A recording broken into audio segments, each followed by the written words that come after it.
Nobody would have thought that I would be the one. Rhyner, sports talk. Baseball, baseball, baseball, baseball. Oh, with the big mic. Oh, okay. All right, yeah. Okay, now I get it. We got a lightning strike, boys. What happened over there, Greggo? We had a little lightning strike right outside the window. The Texas Rangers win the World Series. All right. Here's a tip for all these Americano League teams. Wait, you said tip? Yeah, tip. Okay. With a P. Keep jamming. The ticket, colon, nothing but a big Gen X jerk-off sale. This is a cool night or what?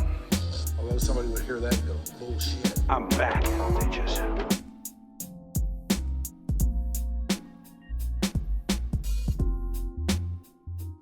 Well, hello, one and all. We are at it again.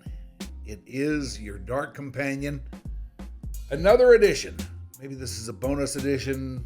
Maybe not. We've been a little busy up in here this weekend. Or this week.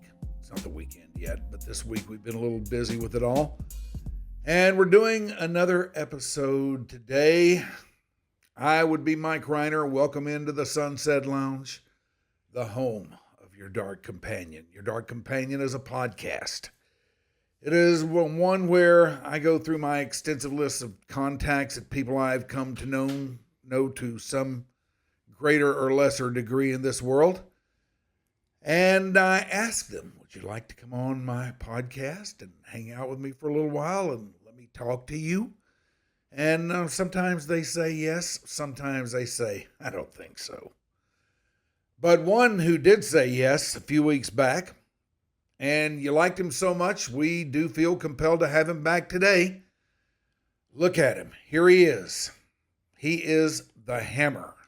He is Greggo. He is Greg the Hammer, Greggo Williams.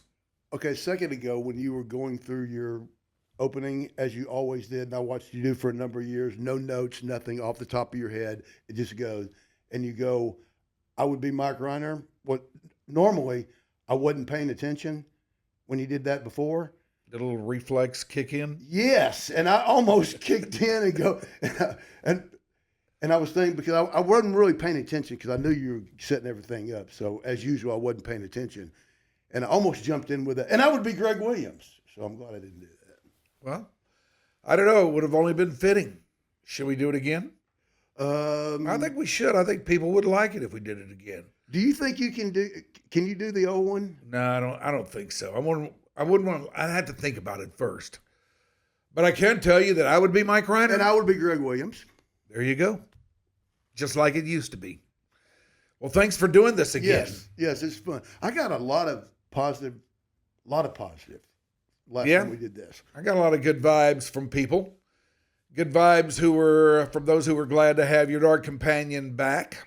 Good vibes from those who were glad to see you, but mainly good vibes from people who like seeing us together again as much as anything else. So I'm glad you deigned to do this again from your busy schedule. How did you come up with your Dark Companion?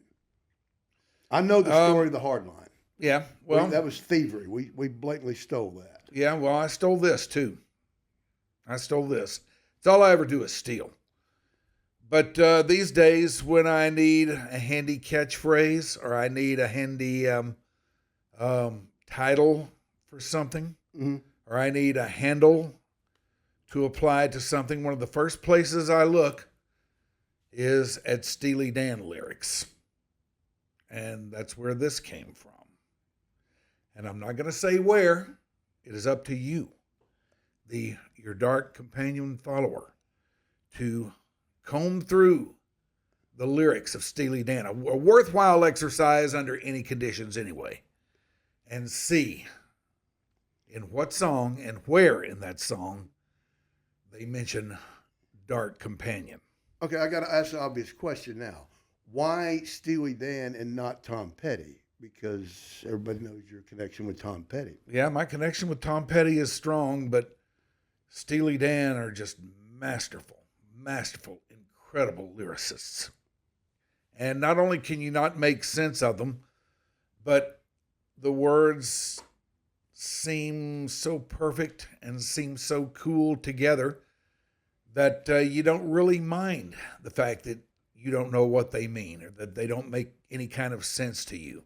May not make any kind of sense to anybody except Walter Becker, may he rest in peace, and Donald Fagen.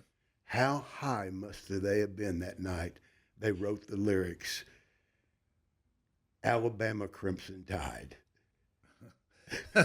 It's just how high must they have been? It's just a they bit. Call Alabama the. Where did that come from? I don't know. Can you imagine? I mean, can you imagine two people on this earth that would not know who the Alabama Crimson Tide were than Walter Becker and Donald Fagen? Well, they must at least have some idea of who they are because they took that word and made it fit. I don't know. It's hard to get a pulse on the scope of what those guys didn't in the case of one and don't in the case of the other and do know, because they stay in the shadows. Even when they do interviews, you don't get a whole lot out of them. You never really did. And now the one who was less inclined to give you anything is the one that's left, and you for sure don't get much out of him these days. Wonder if he'll ever regret that. I mean, he's getting up there in years now. I wonder if, or do you think he's thinking to himself, man, I played this perfect? Yeah. I bet he's pretty happy with the way it all came down. Donald Fagen can go to North Park Mall and walk around, and he's not going to get recognized. He might be recognized by you, but not by everybody else. Well, he'll be recognized by some. It's not like he's, LeBron James. LeBron James can't go to. No, LeBron James can't. I mean, he's nowhere near on that scale. And I wonder if that's good for him. Because if you look at their music, the mellow top rock and roll, they kind of carved their own niche out of everything. I wonder if this was all planned. I don't know if any of it was planned. I doubt that they ever really planned on getting as big as they did.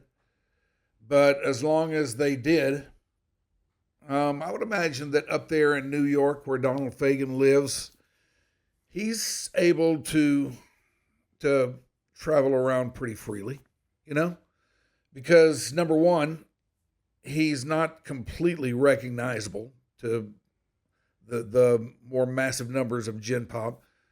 And number two, he probably puts off the vibe that, hey, don't mess with me. I don't want to talk to you, just don't mess with me. He probably does a really good job of putting off that vibe, and therefore people are a little bit less inclined to talk to him. Now, if I saw him up there, you're whipping his ass. I'm whipping his ass. Yeah.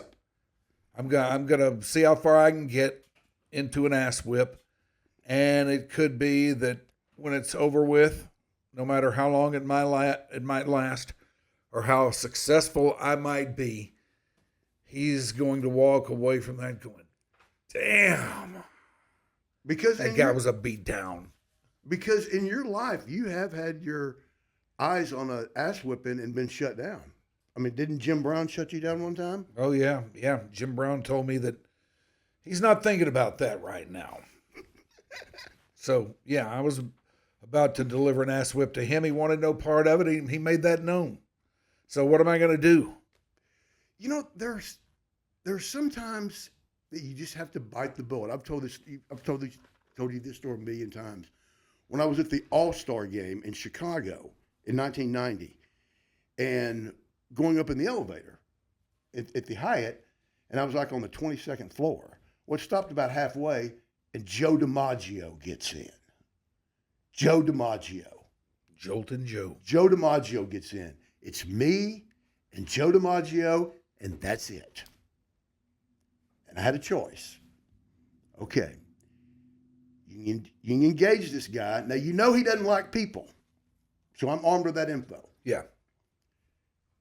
And you can say, no matter what you say has been said to him 100,000 times. You're my favorite player 100,000 times. I really like you 100,000 times. Or you can sit here and be quiet. And for the first time in my life, Ryan, I was quiet. Didn't say nothing. Just kind of rode up. So did I talk to Joe DiMaggio? No. Did I nod my head at him? Yeah. Did he nod head back at me? No. All right, if that would have been me. You're talking to him, aren't you? No, I don't know if I would have talked to him because I know that he doesn't fade that type of thing very well. But as whichever one of us got off the elevator first, me or him, as I'm walking off, I'm looking over my shoulder and I'm saying, I know who you are. And thinking that maybe he will appreciate the fact that I left him alone. Yeah. But I know who he is.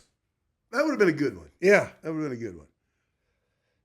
Yeah, whenever I get on there in a situation like that with somebody, and I know that they don't harbor that sort of thing very well. Everything all right over there? I know that they don't harbor that thing sort of well. I will at least think about giving the option, but there have been times when I went for it anyway. Well, there are certain people that it's just forget it. I'm whipping ass if I see him. Yeah. Mick Jagger, sorry. You get one shot in that in your whole lifetime. Yep, you do. If I get him around somewhere, I'm whipping his ass. I'm getting at least 2 questions in. At least. Don't ask me what, I don't know. I'm not there yet. But he's getting his ass whipped by me. That's one. And you're getting at least 2 questions. At least 2 questions. Is what I'm going to be. How's it going? No, sir. I'm going to get right to it. I don't know what I'm going to ask. And I'll be yelling the other questions as they handcuff me and take me away. But yeah, Mick Jagger, yeah, I'm talking to him.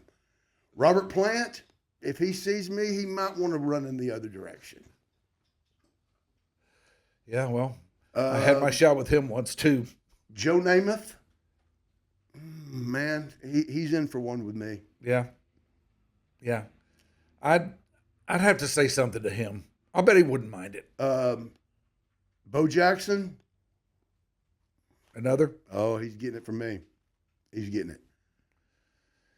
There are a lot that I will Jack think about. Nicholson. Sorry. I mean, he's getting it from me. There are a lot that I would think about doing it with. And I don't know, some I would, some I wouldn't. It's one of those things for me that it just depends on what the vibe is like at the time. And a lot of it depends on how much I know about them, you know? No, I'm just telling you people that it doesn't matter the setting. It doesn't matter where it is, the time of day, the time of night. If I see Mick Jagger, I'm approaching. And I'm saying something. It doesn't matter. Yeah. If it's at a funeral, well, I'm disparaging the dead. I'm talking to Mick Jagger at a funeral. And I'm going to ask him about playing, in the Cotton Bowl in 75. I think I'm a little bit more situational with it than you are. But yeah, Mick Jagger, yeah, he's all in. And I'd ask him about playing the Cotton Bowl in 1975 too. And see if but he's played it so many times, he probably doesn't remember it. I do know that one time, when he played it in 1981, that was the big rainstorm. I believe. Yes, he'll remember that. He'll remember that it was just 75. The Eagles opened for him. Yeah, but the Eagles weren't that big yet. It had. Yeah, the was just out, wasn't it? 75. They were on their way. They were on their way, but they weren't there yet. Now the Eagles can headline there, but back then they couldn't have. Yeah. But yeah, Mick Jagger, he'd get it from me too. But yet you allowed Robert Plant to walk out the door.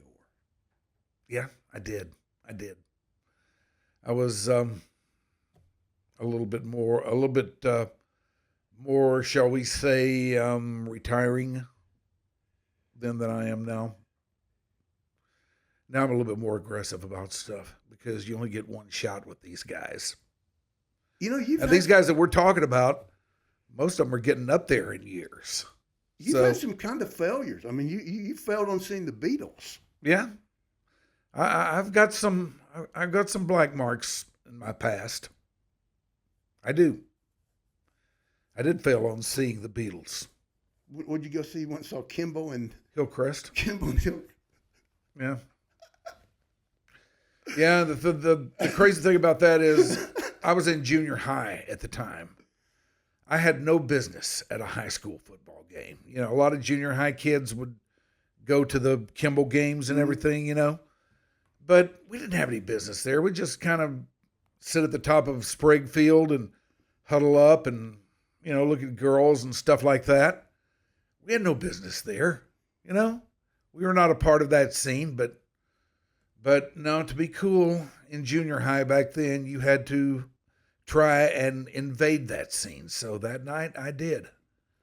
And you know what I remember about it? What's that? Not one thing. Nothing. Not one thing. And think what you'd have remembered with the Beatles. Oh, I would have remembered all 42 minutes of that. But I guarantee at the time, even as young as you were, you're thinking, they'll be here next year. I'll see them. Yeah, I was. You know? And not knowing Okay. after 1966, no Yeah. more Beatles. Yeah. I figured they'd tour again next year, come back around, I'll see them then. But alas, we never got that chance. That's why you have to take the chance. But there's some people that you want to. And that was me and Joe DiMaggio. You know, I really wanted to say something, but you're not going to say anything that they've never heard before. No. And unless you've got something, a real funny line or something, and then you crack it and you think it's the funniest and they don't think it's funny, then there you are. Talk about being hung out to dry. So, I don't think I'd want that with Mr. Coffee. yeah. I don't think I'd want that at all. Oh, but Ryan, you should have seen him. I mean, he's exactly like you'd think. He was Joe DiMaggio, perfect hair, perfect suit. You should have seen the knot in his tie, perfect. Shine shoes. There he is, Joe DiMaggio. I can't imagine him any other way. And the first thing I thought of, he used to do it with Marilyn Monroe. Yeah. Yeah, that's a pretty good bullet point to have. What if I'd have said, hey, Joe, back when he was married to Marilyn, did y'all ever do a threesome with the Kennedys? That'd be pretty wild. The Hammer. There he is. I'm going back on that elevator right now, that setting, because I remember everything about it because it was Joe DiMaggio, and I could just imagine. I mean, that was so far from my mind, I didn't even think of that. And I always think of sick stuff to say. You know how we used to be in when we were interviewing in clubhouses and locker rooms? Yeah. Were questions that we wanted to ask Jimmy. Mm-hmm. Oh, God, there were all kinds of questions I would have loved to have asked Jimmy. Oh. So, like, when you were on the elevator with Joe DiMaggio, were you standing in front of him? Or were you standing next to him? Or was he on one side, you're on the other, but you're both in the back of the elevator? Or I was on what's the lay? Give us the lay of the land Okay, here. I get on. Are there other people on there? No, I'm by myself. It's late at night because it was the Monday night before the game on Tuesday. And so they had kind of like a big party. You know what it is, like Super Bowls. I mean, it's the same thing. And so I'd been to that, and I was just going back up to my room. And I remember I was on the 22nd floor because that kind of freaked me out. That's a little bit high to be that's a lot of stairs to go down if there's a fire. And way up, and he gets on, he just gets on. So the doors open up, and I'm just standing in the middle of the elevator. And the doors open up, and my God, there's Joe DiMaggio. So I know that he had to have been, seen it on my face. Yeah. And so then he just kind of, I nodded at him, his head, and he did not nod back. And I just kind of moved over to the side, and he just kind of got in. That was it. And then my mind started going a million miles an hour. So Joe DiMaggio is not susceptible to the knowing nod, huh? No. And that made it pretty obvious. I mean, when he got on, I'm like, hey, didn't say anything. There was nothing audible. He did Mr. Coffee. He did Mr. Monroe. What if I'd have called him Joe Monroe? Oh, man. Oh, man. This is what used to get us in trouble. This talking right here when we were getting tape and doing interviews after the game. Yeah. We'd sit around and saying we're going to ask people this and that. That's what got us in all kinds of trouble. Yeah, but it was fun. Oh, it was fun. And, going back to the Noah and Ryan days when Steve Strain used to imitate him behind that. Remember that? Remember that kid? Yeah. And my gosh, he would imitate Noah behind Noah, but no one couldn't see him. It'd be over Nolan's shoulders, could. but he would be imitating Nolan's mannerisms as Nolan executed them. Nolan would kind of reach up, maybe stretch his neck a little bit. Well, reach back behind in the fourth inning, I got in trouble a little bit, but I worked out of it, and And for some reason, Nolan always had a toothbrush in his mouth.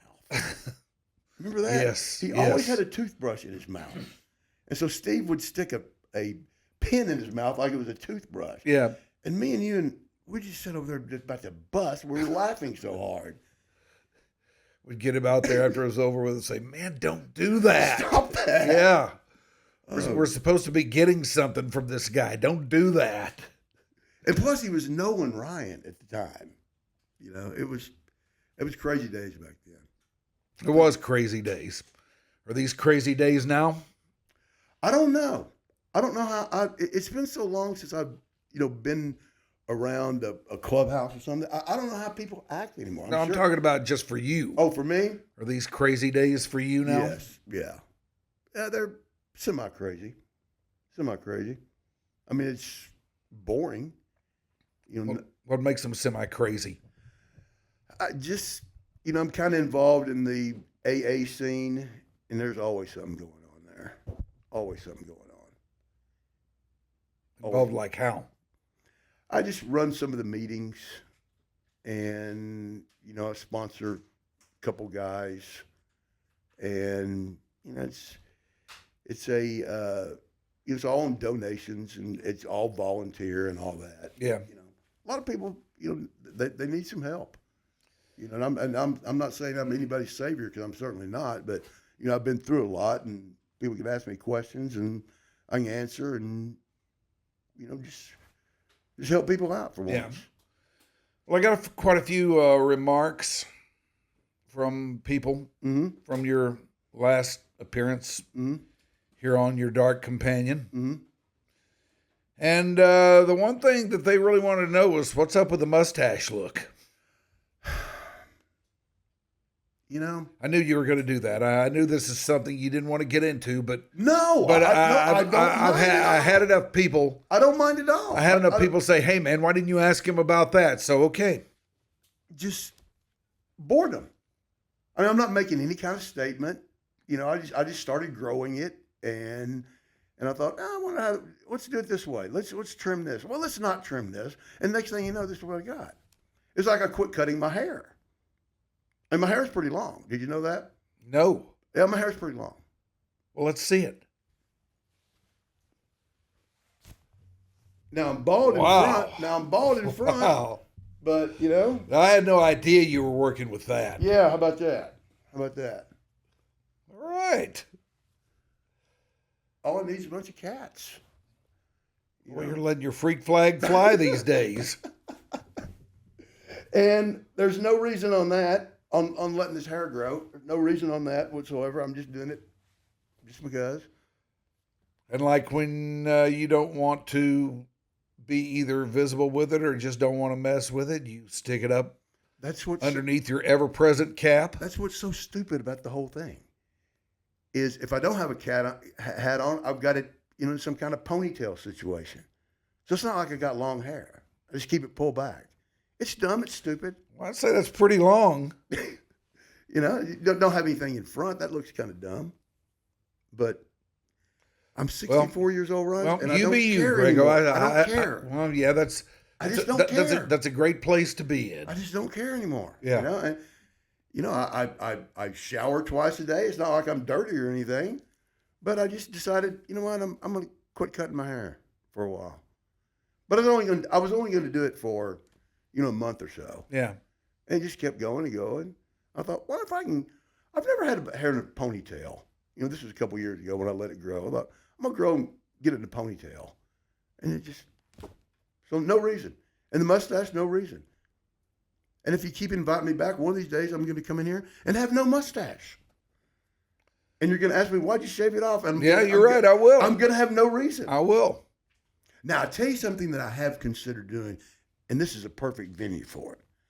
I have seriously considered going with a handlebar. What do you think? It's rather stylish. It might be a little hard to maintain, I've always thought. I mean, I've never done that myself, so As if I I've don't got really anything know. else to do. But hey, But look, see, I could do this right.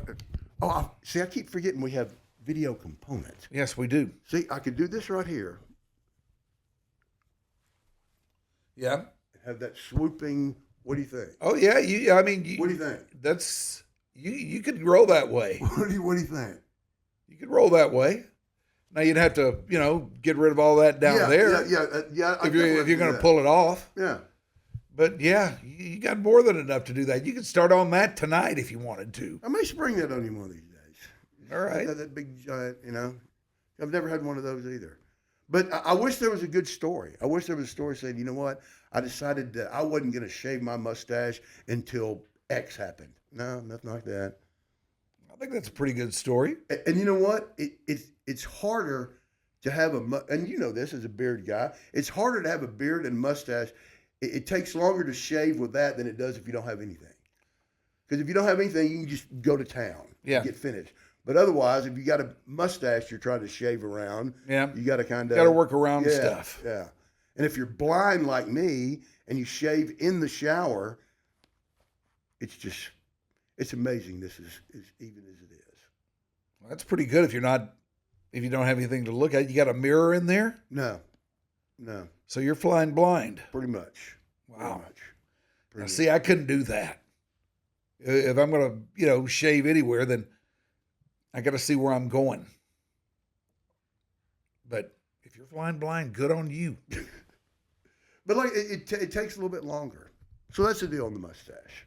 Okay. Any other question? All right. Any other question that people are asking you? There probably are. There probably are some others, but I can't think of them right now. And I'm flying blind here with no notes or anything like that.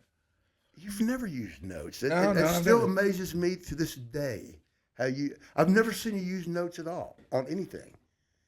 I think the last time you were here, I had a bunch of them, but I wound up using hardly any. I remember you'd always have the stack. Yeah. The stack. Yeah, the stack of articles and stuff Right. that I'd print off. Yeah. I always had that. But never, you never wrote anything down for like an intro. And that's with anything we did. Anytime we ever did a promo, I'd have to write it down word to word, and then I read it. And we went to Joe Willie's Rhynes. No, I was always able to wing it to one degree or another. And I'm just the opposite. I'm the worst at it. I'm the worst, winging anything. So have you been consuming this golden sports time that we're in now? I know last time you floored me by saying you weren't into sports anymore. I watched the game last night, the Mavericks game, because I knew I was doing this today, and then I thought you might want to talk about it, so I was trying to cover my bases. So I watched it last night. And, just by the only time I haven't seen him play a game all year long, but every once in a while when I'd fly by the channel, I'd see them. So it's not like I'd never seen him play. But that's the first actual full game I'd seen in a couple of years, actually. And wow, what a likable team. That's a likable team. Yeah, they're really good, and they seem to vibe real well and have a good vibe around them, and there really is not much not to like about it. Yeah, that was one like me, despite the fact that, I know the Mavericks and I know some of the players or whatever, but a blind guy like me that was jumping in and just watching the game just to consume a sports element on TV, I'd have stuck with it. And I'd have liked this team. Yeah. And that'd have been the team that I'd have pulled for. Yeah. There's just something about, that there's always something about when you see two teams. There's one team that everybody, it kind of tugs at you a little bit, that you're always for that one team. And I think the Mavericks are that. Yeah. They've done a really good job of putting this thing together. Every move they've made, even those that I thought had no chance of working out, have worked out for them really well. They've done a good job of drafting. They've done a good job of looking and formulating an idea of how they want to play, where they want to go, what they need to get them there, what they need to be able to play like that. And then when the time came to key in on some guys that might be able to play that way and start thinking about what it might take to get them in here, they did a great job there too. It sure seems like that they're, as Tom Landry used to say, streaking in the playoffs. I mean, they got hot at the absolute right time. Yeah, they did. And the whole thing has just fit magnificently. And well before the playoffs started, I started to think that we were watching a legitimate contender. Now, I didn't know that they would get this far, but I thought they had a strong playoff run in them. And sure enough, they've had a really strong playoff run in them. Now, this series with Boston is going to be something to see because Boston's a team that's very experienced in situations like this. Isn't that a former Kyrie team? Yeah, it is. Yeah, didn't he blow up there or something? Yeah, he that'll be a good element. He didn't work there very well. In fact, he hasn't worked terribly well anywhere he's been like he works here. He may be one of those players that he works in one place and one place only, and some people never find that place. Yeah. Maybe he did. Yeah, maybe so. I don't remember a whole lot about what they were like when he was there, but I don't remember them being anywhere near as good as they are now. And they got the guys that, their main players are all guys who have been around there for a few years. They're very experienced in the playoffs. They got more playoff experience than the Mavericks, so I think this is going to be a really difficult matchup for the Mavericks. But it's not impossible. It is not impossible.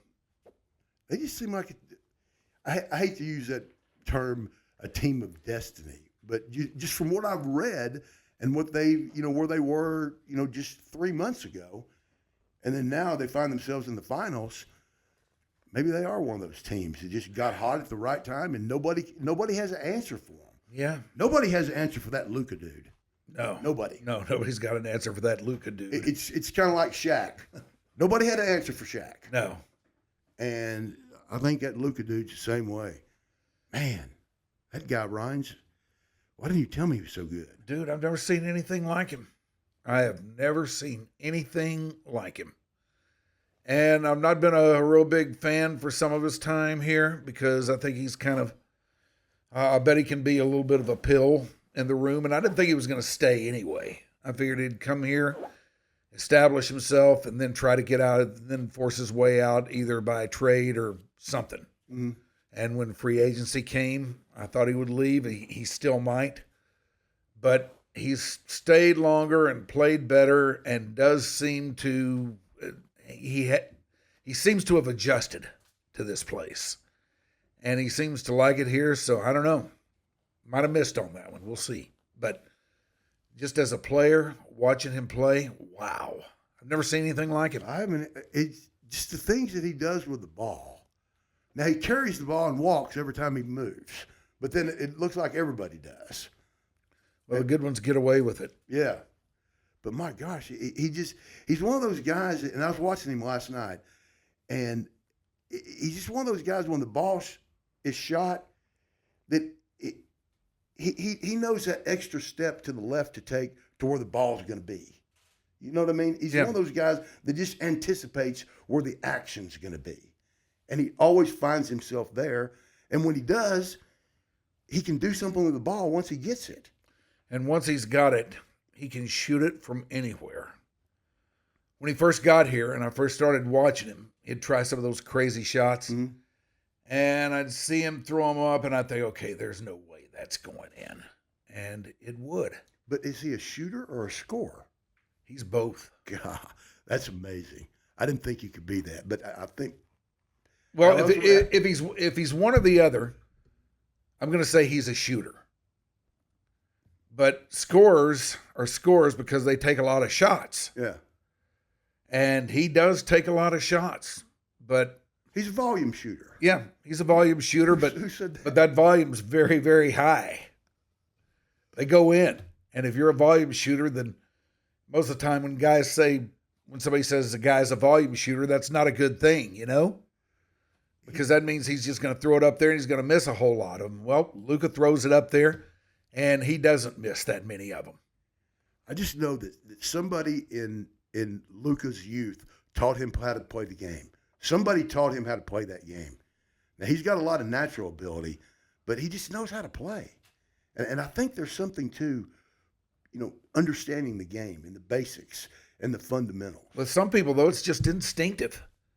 And I think that's what it is with him. He's just a very instinctual player who seems to be able to anticipate what's coming up next and be a little bit more ready for it than everybody else out there. It seems like he might be a little bit mean, too.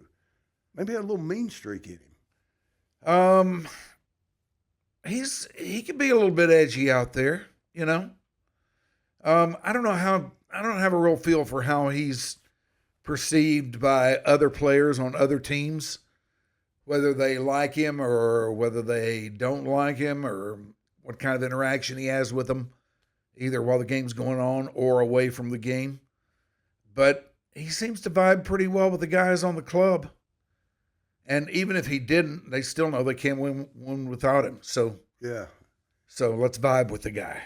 But they probably can't win without Kyrie either. They probably need them both. Yeah, they need them both for sure. I mean, you take those two guys away from them, and this thing doesn't have much. And against the Celtics, if those two were to, if just one of the two were to get hurt and miss games or something like that, that'd be a real problem. Yeah. The team is just, you said it a minute ago, good vibe. I mean, they're just a good vibe to them, or it seemed like. And I only watched one game, but I watched it pretty closely and tried to watch all the nuances of what was going on the floor, of which totally confused me. I have no idea what they're trying to do out there. I used to think I understood the game of basketball. I don't anymore. Yeah, it's kind of hard to understand because they whip it around and then somebody shoots a three usually, which is not bad. I don't mind that. I'm as big a fan of the three as anybody. But as far as, playing any kind of beautiful half-court game or something like that, the way coaches that we knew liked it, it's not that game anymore, man. It is just absolutely not like that anymore. And probably in the bigger picture, I know I certainly believe this, it's a better game for it, I like the game the way it's played right now. I look at it like this. The 90-91 Pistons, they couldn't win in this league. They would get driven out of the gym, even as mean and physical as they are. Yeah. They just couldn't shoot. They'd never get physical with them because they'd shoot nothing but threes. Yeah. I don't know. If you start talking about teams from back in the day, it's just a different game. Yeah, it's a different game, but I think the better teams probably could have adjusted to a certain extent. Now, enough to where they're contenders now like they would have been contenders now like they were then. That I don't know about. But I think they could have adjusted. I think the better teams would have adjusted and that'd been a little bit of a load for everybody. I think Wilt Chamberlain would have been great in any era. I think Kareem would have been great in any era, but maybe not now. I mean, what would Kareem do now? And I don't know. Assuming that he doesn't shoot the three. Yeah. Well, because those 7-footers learn how to shoot threes now. Yeah. What would his game be? Well, he probably would have learned how to shoot the three too, and I wouldn't have bet against him being really good at it. But and same with Wilt. Wilt constantly adjusted his game over the scope of his career, and people who may be only vaguely familiar with Wilt probably think that he would camp out around the basket, they would throw the ball into him, and he would dunk it. And to a certain extent that was true, but there was a whole lot more to his game. Wilt was an amazing athlete who developed this little finger roll when he was too far away from the basket or just didn't want to get close enough to it to dunk it. He would jump up and just kind of roll it off his fingertips and it'd go in. And he also had a fadeaway jumper. I mean, Wilt could have adjusted to the game of basketball in any era. And I do believe that, I don't know if he'd have been a big three-point shooter now, but if he played now, I do believe that one way or the other, he would have had something close to the impact on the game now as he did then. See, I believe that too. I believe it's like Michael Jordan. You put Michael Jordan in today's game, and he's going to be just as good as he was in the 80s. I really believe that. But if you take Michael Jordan and take a lot of the game away from him and put him back in the 60s, he's not going to be as impactful. Because of the difference in the game. You think Red Auerbach is going to let Michael Jordan run up down the court dunking? Well, if Red Auerbach is smart, and I believe he was, he would have seen that Michael Jordan was a transcendent player. But he had transcendent players. No, he had system players. Red Auerbach had system players. Bill Russell wasn't a transcendent player? Well, he was a transcendent defensive player. But offensively, Bill Russell was not a huge force. He didn't want to be in the scheme of the Celtics offense at that time. There were other guys who scored the points. What Bill Russell did was pass the ball, and he rebounded and he played defense. And he was not to be trifled with on any front. And he could have been a big offensive player had he wanted to be, but that was really never his game. And he saw, and everybody else on the Celtics saw, that his place on that team was not scoring, that they had others who did that. Well, we lost the late, great Bill Walton the other day. He swore that Bill Russell was the greatest basketball player of all time. Well, Bill Russell was the greatest winner of all time. There's no doubt about that. But greatest basketball player? Oh, Walton just loved him. Well, and their game was a lot alike. Believe me, I love him. I love him. Yeah, it was. And I love Bill Russell too, but I always thought Wilt was by far the better basketball player. I mean, Wilt is still top 5 for me. I mean, even today. If Wilt were out there today, I have no doubt that he would dominate the game one way or the other in a similar fashion as he did then. See, I use that same argument with Jim Brown. See, I think Jim Brown's the greatest running back of all time. A lot of people are going to throw in Barry Sanders or Tony Dorsett or Emmett or whomever. Yeah. But not like Jim Brown, man. Yeah. I mean, he was so much bigger and faster and just such a better athlete than everybody. Yeah. And if you're going to talk about those guys, the position of running back had changed a good bit from the days of Jim Brown. And those guys were all a different style of runner. And I don't think Jim Brown could really play that game. I don't think he was as shifty or as fast as Tony Dorsett or Barry Sanders or one of those guys. You can even throw Emmett in there for that matter. But I think one way or the other, he would have adjusted to make his game work in today's game because he was that good of a football player and he was that smart. He might have just said, screw it. I'm going to be a defensive end and get 100 sacks. Yeah, might have. Who knows? But I always think that transcendent players in their era, it's real. You got to be careful comparing the eras. It's like Babe Ruth. I don't like to do it. Could Babe Ruth play in today's game? Yeah, he could. I want to think he can. He could play. He hit 700 home runs. Yeah, he could play, but would he hit 714 home runs? I don't know. I don't know either. But I think he could play in this era. Yeah. And now there are some like Willie Mays. You put him out there, and he'd be just as good now as he was then. See, I believe that too. I believe that too. I believe there's some of those, 5-tooled players that didn't matter the era. I mean, the only thing that changed for them was training methods and equipment. Yeah. Which makes you even better now. I mean, can you imagine Mickey Mantle if he would have had the,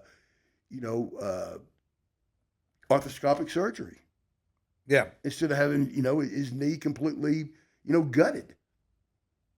And, can you imagine what about if Sandy Koufax would have had Tommy John? Yeah. Might have won 400 games. Might have. So, it's the injury deal and then the comparing eras and you got to be careful when you do that. Yeah. By and large, it's a fool's game. We just spent about 10 minutes doing it. But, hey, it's our toy. Hey. We can play with it the way we want. Exactly. So what do you think about, we got on baseball over here, what do you think about this new, I don't know, it's not a new rule, about ingrading the Negro League stats with Major League Baseball stats? Because we have a new all-time batting average leader. Mm-hmm. It's no longer Ty Cobb. Yeah. Well, what do you think about it? I don't know. I think I've started to see the inevitability of it. And when that came down a couple days ago, I was not surprised in the least to find out that they were going to start doing that. I mean, if one wants to differentiate, I guess one can. Guys like us know who have been the all-time leaders for us all these years. But now if they want to throw the Negro League guys in there, fine. Let's see how they stand up. I don't have a big problem with it. No, I don't have a problem with it either. And I can't believe I don't have a big problem with it because I really like to guard those baseball numbers. I like to guard those. Yeah, I like it too, but it's not fair to those players. They played all those years. It's just not fair. It's been kind of inevitable for some time that they were sooner or later going to get around to that, and they finally have. So I say great. Well, we play on.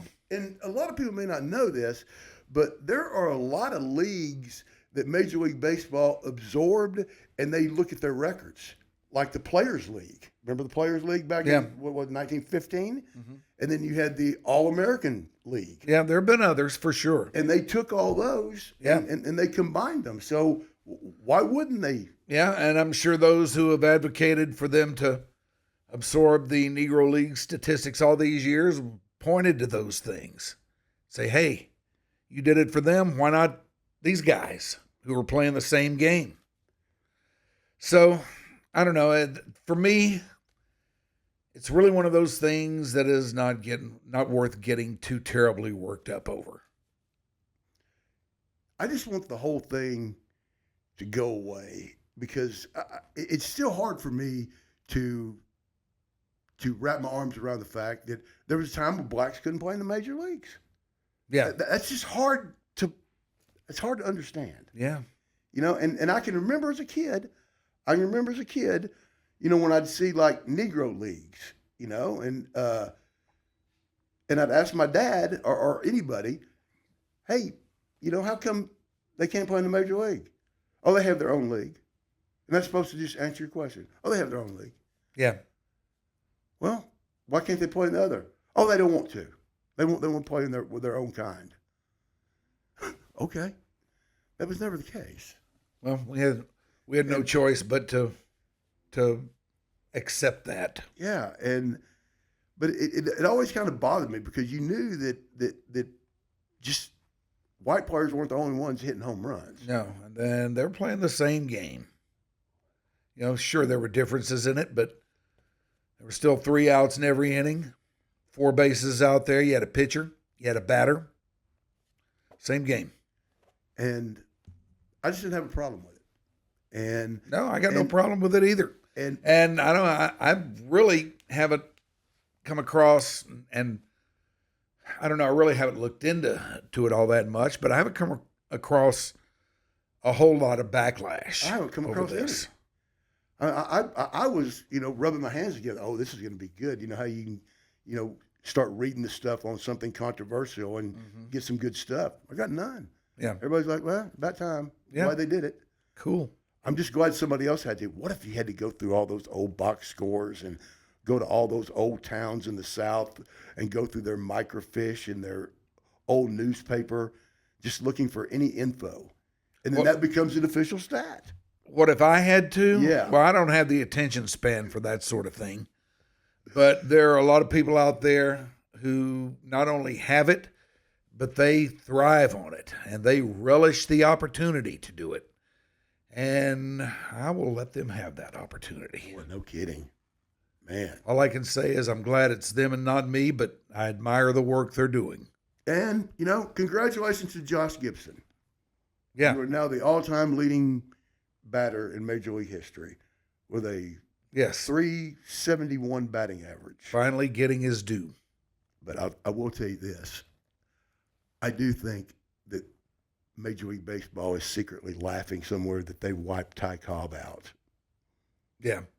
I bet Could they be. are, because he's the most universally hated guy in the history of the game. And that was always his calling card. Yeah. Was that 367 average? Well, not anymore, buddy. Yep, not anymore.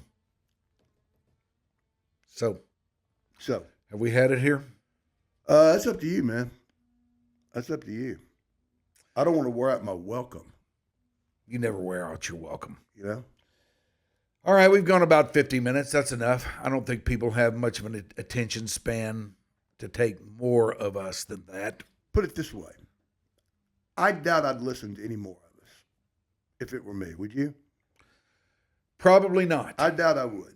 So we'll shove off for today. Thank you for watching this episode of Your Dark Companion. If you would like to tell us or tell me what you think, you can hit me on Twitter at The Old Gray Wolf. You can hit me on email. I'm theoldgraywolf@gmail.com. That is all lowercase, gray with an E. And just hit me there and I'll be glad to get back to you. And I look forward to whatever you may have to say. Subscribe to us on patreon.com. You can hit me there too. I'm starting to get the hang of that thing, but yeah, subscribe to us at patreon.com. And we do appreciate your patronage. Thanks to our producer, the lady at the helm, Ashley Bullington, our executive producer, Becca Moore, helping us string all this together. He's Greg Williams. Thank you, Greggo, for doing this once again. Anytime. I'm Mike Rhyner. Until next time, I'm going to go take my pants off. Please wait till I leave.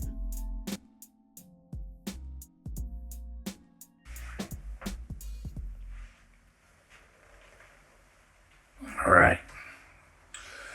I'm going to go take my pants off.